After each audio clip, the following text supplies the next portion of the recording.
most important journey in the history of the world. So would you turn your Bibles to John 13 with me?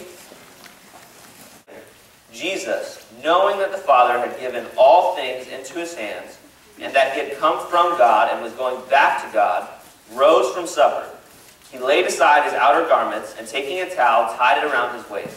Then he poured water into a basin and began to wash the disciples' feet. This is a very different picture than before I'm leaving and my mom cooks me a sweet meal. Jesus is getting ready to die for his disciples.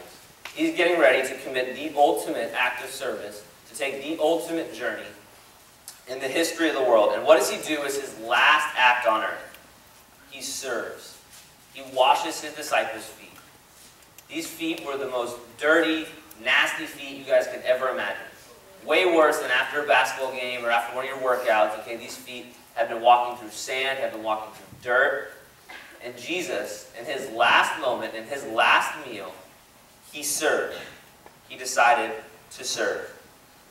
So today I'm going to talk to you guys about serving. And I'm going to talk about three different aspects of it. We'll talk about how we serve, and who we serve, and why we serve. Can anyone give me some examples of what this might look like? Who you might serve on an everyday basis? Helping your mom unload the dishwasher. Helping your mom unload the dishwasher. Perfect.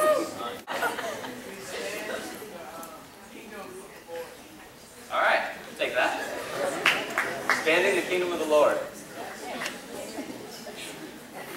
Does anyone else have a way that we serve every single day, serve the people in our lives? Doing the wash. Perfect. So these are all people and ways to serve that you might not come across in your everyday life. You have to make an effort, and it takes energy to seek out these people and serve them. And like Mr. Sladen was saying, you guys have done an awesome job of that with your, you guys doing a food drive or something like that, or serving at a homeless shelter. What were you guys doing? Homeless shelter. That's awesome. That's huge. So proud of you guys. That is stepping out and looking for more ways to serve than simply your everyday life. But it's important to have both. It's important to have that servant's heart and look for ways in your everyday life. Go out of your way to clean your room. Do the dishes. Serve your mom in that way. Trust me, it helps her a lot. I've learned the hard way. And it's important to do this, to do these things, to look for people in need who have less than you, who are longing for your service.